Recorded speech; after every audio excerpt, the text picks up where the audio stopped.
Halo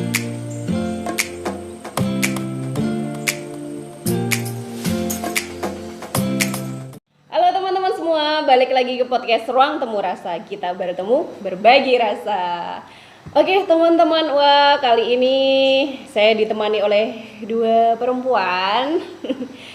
Di sebelah kiri saya ada Kak Alip, kemudian di sebelah kanan saya ini ada Kak Lisna. Nah, mereka berdua adalah mahasiswa magang dari Stikes Surya Global yang dalam 2 bulan ke depan akan membersamai PKBI buat sharing-sharing, sosialisasi, cuap-cuap gitu soal kesehatan reproduksi dan sebagainya. Gimana kabar kalian hari ini? Alhamdulillah baik. Kompak ya guys. Anak kembar. Anak kembar. Oke teman-teman, sebenarnya kita bakal ngobrol sedikit sih soal yang sering terjadi di sekitar kita atau di lingkungannya teman-teman juga, tentang mungkin pengalaman saya dan pengalaman teman-teman juga soal body shaming atau lebih ke perundungan gitu ya, tapi ke body gitu loh, ke fisik, lebih ke fisik. Menurut teman-teman body shaming itu apa sih sebenarnya? Menurut aku body shaming itu seperti perlakuan seseorang mengomentari fisik seseorang itu dengan cara yang mempermalukan kayak gitu. Jadi biasanya kan body shaming itu dari ejekan, tapi kita nggak tahu diterima tidak sama seseorang itu ejekan itu. Iya. Gitu. Jadi kadang ada yang bercanda gitu Iya. ya, kayaknya mau cuman guyonan gitu ya, cuman bercanda, tapi sebenarnya itu bagian dari pelecehan atau juga dari bullying gitu ya, tapi lebih ke fisik, body shaming gitu tadi. Kalau menurut Alif sendiri gimana? Menurut saya sama sih, kayak ejekan. Jadi dia itu menghina bentuk dan ukuran tubuh seseorang gitu. Jadi menjadikan orang tersebut merasa tidak enak, tidak nyaman dengan ejekan itu, hinaan itu. Iya. Tapi juga bisa jadi sebenarnya ada kaitannya dengan kalau tadi kan teman-teman bilang bentuk gitu ya, bentuk tubuh. Ya, bisa juga ada warna kulit kayak gitu ya, atau bentuk fisik seseorang yang mungkin ada teman-teman kita yang disabilitas, yang tidak sempurna itu lebih jadi lebih potensial atau jadi kelompok yang sangat rentan untuk jadi korban ini ya, body shaming ya, atau perundungan gitu. Ya enggak? Atau ada enggak sih pengalaman teman-teman kalian yang lain yang pernah mengalami body shaming, yang pernah cerita ke Lisna atau ke Alif gitu? Kalau dari saya sendiri, saya kan ini masih di asrama ya. Jadi ternyata di asrama itu banyak yang mayoritasnya anak dari daerah lain. Nah, daerah lain ini itu memang dari teman-teman dapat perlakuan seperti si ini nih kulitnya kayak gini ya. Atau kalaupun misal itu bukan dari daerah situ, tapi mereka itu selalu mengira kamu dari daerah ini ya, kan gitu. Iya. Kak biasanya. Jadi ngejudge gitu ya. Oh, berarti kalau kulitnya begini kamu pasti dari sana ya gitu. Kalau kamu kulitnya begini berarti dari sana ya gitu. Jadi udah mengkotak-kotakan gitu ya. Oke, kalau pengalaman teman-temannya Lisna ada nggak? Bukan teman-teman sih, malah saya sendiri. Gini. Biasanya karena badan saya rada berisi, jadi waktu itu sempat sakit asam lambung, jadi drop turun sampai 10 kilo. Jadi kelihatan banget kan perubahannya, bentuk tubuhnya dari mukanya udah sekarang tuh lonjong, jadi kalau kurus jadi makin lonjong lagi. Jadi dibilang sama orang-orang, kok Lisna sekarang bukan makin kurus, kok tambah kurus kayak gini. Terus biasanya kan ini sebelum sebelum sakit badannya rada berisi, sekarang kurus jadi di kayak gituin. Terus waktu itu naik lagi nih karena udah diperbaiki pola makannya segala macam kan. Terus pulang lagi ke Kalimantan, kok Lisna sekarang gendutan, jadi serba salah kayak gitu. Jadi makin nggak percaya diri gitu sama diri sendiri. Iya sih, kita jadi harus dituntut sempurna menurut sebenarnya kalau kita bicara body shaming itu memang kita dituntut sempurna untuk menjadi seperti yang dia mau gitu ya, atau seperti yang orang mau gitu. Karena kayak ada standar kecantikan gitu ya di Indonesia itu, bahwa ya standar cantik itu ya harus putih, tinggi, hidung langsing, mancung. hidung mancung. Iya, gimana kabar yang pesek gitu. Iya Mbak, pernah juga nih saya cerita ya, dulu waktu SD sampai guru sekolah pun bilang, kamu hidungnya kok, kamu Mendelet. mana hidungnya, bukan kayak gitu lagi, malah mana kamu hidungnya gitu kan, langsung nangis Mbak sekelasan, bayangin kan itu Iya. trauma juga gitu. Memorable ya. Ternyata pelaku perundungan itu nggak hanya dari teman sebaya, bisa juga dari guru ternyata. Iya. Iya ya. Hidungnya kok hilang gitu. Loh, Bapak Ibu nggak lihat ini hidung saya gitu.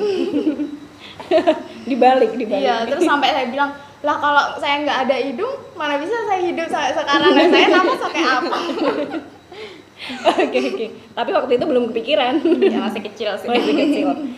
Oke, itu termasuk juga dalam bullying ya sebenarnya, body shaming itu sedih banget sih sebenarnya, dan itu masih sering loh terjadi di sekitar kita kayak gitu. Jangan sampai ini kita secara sengaja walaupun sudah tahu nih, jangan sampai jadi pelaku ini pembulian atau lebih ke fisik gitu ya kalau menilai orang lain gitu. Bicara juga soal body shaming sih, sebenarnya teman-teman pernah punya tips gak cara menghadapi orang yang melakukan body shaming ke kalian gitu?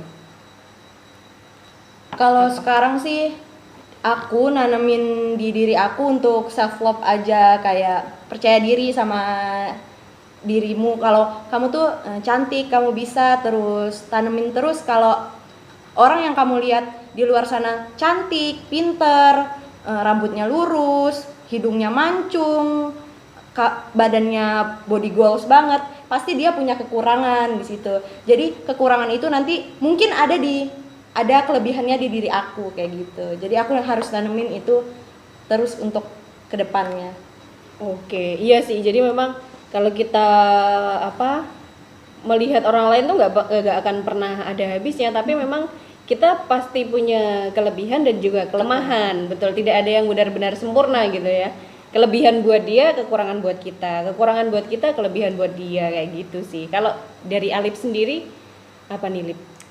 Kalau dari saya sendiri lebih ke bersyukur apa yang kita punya kita syukuri dan kita perbaiki, fokus untuk perbaiki diri sendiri, dan juga inner supporter ya Mbak. Artinya kalau kita sering meyakini aku cantik, aku bisa gitu, aku hebat, kalau kita terus meyakini itu, kata-kata itu terus muncul, terus kita lakukan, kan itu juga berdampak positif bagi diri kita sendiri gitu. Terus juga jangan terlalu obsesi terkait standar kecantikan yang orang lain berikan gitu. Kita kan juga punya standar kecantikan diri kita sendiri, nggak melulu harus terkait fisik. Kita punya kelebihan itu ya, selain dari fisik kan kita punya kelebihan itu gitu Mbak. Iya sih.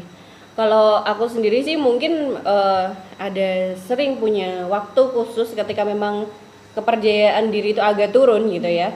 Punya waktu khusus untuk berbicara sama diri sendiri tuh di depan cermin kayak gitu. Jadi ada waktu yang luang gitu, bertanya, Esti kamu gimana hari ini kabarnya? Baik, kayak gitu.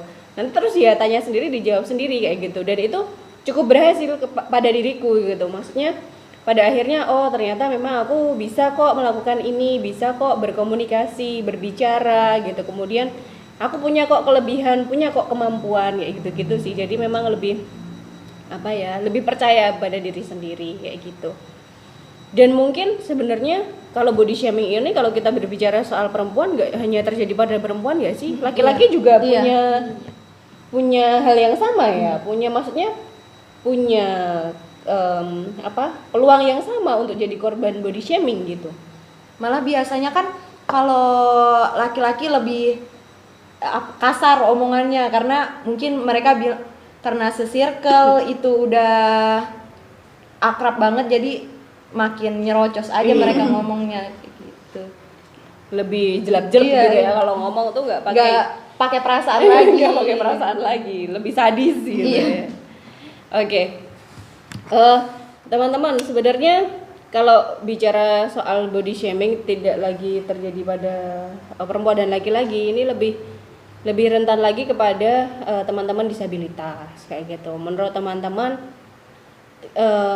apa sih, kenapa sih kok akhirnya teman-teman disabilitas itu jadi peluangnya besar gitu? Untuk Untuk jadi korban body shaming. karena mungkin dari kekurangannya itu jadi orang-orang bisa seenaknya kayak gitu. Iya juga sih. Apalagi secara fisik ataupun non fisik mereka sudah terlihat Ya, berbeda. berbeda. Apalagi ditambah dengan bulian masyarakat yang selalu ngejudge bahwa orang-orang dengan berkebutuhan khusus itu kayaknya tuh kalau dibully tuh ya pantes. Iya. Itu stigma masyarakat ya, maksudnya ya udah jadi habit gitu loh di masyarakat. Tapi jangan dilakukan ya teman-teman, bahwa teman-teman dengan disabilitas itu mereka punya kekurangan memang karena dari penciptaannya gitu ya, dari Tuhan. Nah, sebenarnya kalau tadi teman-teman sudah pernah mendapatkan pengalaman, ada nggak sih dampak yang yang terasa banget gitu, dampak dari body shaming itu sampai sekarang? Sampai sekarang sih lebih ke kurangnya percaya diri, terus pasti insecure itu kan terus bertambah, makin kurang percaya diri kalau udah di kayak gituin. Jadi kalau kemana-mana pasti kok rada kurang ya, nanti dilihat orang gimana kayak gini. Jadi mikirin pendapat orang kayak gitu tentang pakaian segala macam gitu kan. Gitu. Oke, kalau bicara soal itu juga sebenarnya teman-teman percaya diri gak sih untuk, karena perempuan itu di stigma kalau sekarang ada tren namanya gaya hidup minimalis gitu ya. Perempuan mamba, perempuan cewek kue kayak gitu. Mereka punya karakter sendiri gitu. Ada nggak sih rasa nggak percaya diri ketika body shaming itu kan dari memang penampakan gitu ya secara fisik. Kalau pakai baju yang itu terus gitu, ada nggak rasa insecure gitu? Ada sih pastinya itu. Apalagi kita perempuan kan, jadi pasti mikirin tentang style kayak gitu. Harus kelihatan seperti cewek itu kayak gini, harus jadi cewek banget. Apalagi kalau dengan penampilan saya yang kayak gini, cuman pakai baju kaos terus nggak manner kayak gitu kan. Jadi dilihat orang kayak kalau Lisna kayak biasanya ya, kalau Lisna kayak laki-laki banget, tomboy kayak gitu, pasti selalu kayak gitu. Jadi aku udahlah aku. Jadi buat kita tuh pengen tampil lebih wah gitu kan. Jadi untuk tampil sederhana tuh sekarang kayak malu gitu. Ya kan, karena ngikutin tadi tren-tren yang udah ada itu enggak. Iya. Tapi sebenarnya tuh bagus nggak sih? Maksudnya haruskah kita mengikuti tren itu maksudnya ya? Harusnya sih enggak. Iya, harusnya enggak. Kita harus percaya diri dengan percaya diri. Dengan tubuh kita, dengan pembawaan kita, bahwa memang ya kita sempurna kok dengan seperti ini gitu. Iya nggak sih? Ya kalau bergaya juga sesuai dompetnya. Bergaya sesuai dompet loh teman-teman, sesuai dengan kemampuan gitu. Yang penting sih sebenarnya kalau soal berpakaian kalau kita bisa, memang kita lebih rentan gitu ya perempuan, nggak kayak cowok. Kalau cowok tuh pakai baju bisa satu itu aja dia tetap kelihatan keren, nggak kayak cewek gitu. Kalau yang dipakai itu terus tuh kayak beda gitu ya, maksudnya kok yang dipakai itu lagi sih kayak gitu. Kesannya emang beda, tapi memang itu udah terstigma gitu ya. Kalau perempuan tuh harus kayaknya punya baju tuh harus 2 lemari gitu baru bisa dibilang beli baju gitu. Tapi kalau aku soal baju itu sendiri harus punya prinsip beli satu keluar satu kayak gitu. Jadi supaya tidak menimbun atau tidak menumpuk baju. Jadi kalau ada baju yang masih layak pakai tetap harus keluar dari lemari gitu sih. Oke teman-teman, sebenarnya mungkin itu aja. Ada nggak pesan-pesan dari Alif atau Lisna buat teman-teman di luar sana tentang body shaming ini? Monggo. Dari Alif dulu kan. Mungkin kalau dari aku, untuk teman-teman semua harus percaya diri, cintai dirimu, jangan mikirin tentang apa pendapat orang lain, tetap pokoknya tetap percaya diri. Oke, dari Alif? Kalau dari saya sendiri lebih ke bersyukur dengan apa yang kita punya. Terus asah kemampuan yang kita miliki, bakat yang kita miliki, fokus kepada diri sendiri, perbaiki diri sendiri, jangan fokus kepada kesalahan orang lain. Oke, kata-kata bijak ya. Kata-kata bijak ini Kak, mungkin kalau aku terakhir memang kita memang tidak sempurna, tapi kita harus berusaha selalu melakukan yang terbaik setiap harinya. Oke. Oke teman-teman, terima kasih sudah menyaksikan podcast Ruang Temu Rasa kali ini. Terima kasih pada Alif dan Disna sudah mau sharing, berbagi sama teman-teman di podcast Ruang Temu Rasa. Teman-teman semua jangan lupa like, subscribe, dan komen di bawah. Teman-teman bisa tinggalkan komentar. Kemudian juga teman-teman bisa kasih ide buat sebenarnya kedepannya kita akan bahas apa lagi sih? Ayo, kalau kasih komentar ya di bawah ya teman-teman. Mau bahas tentang apa nih di podcast Ruang Temu Rasa yang berikut-berikutnya. Nah, nanti kita akan usahakan menghadirkan narasumber-narasumber yang hebat dan keren-keren. Oke?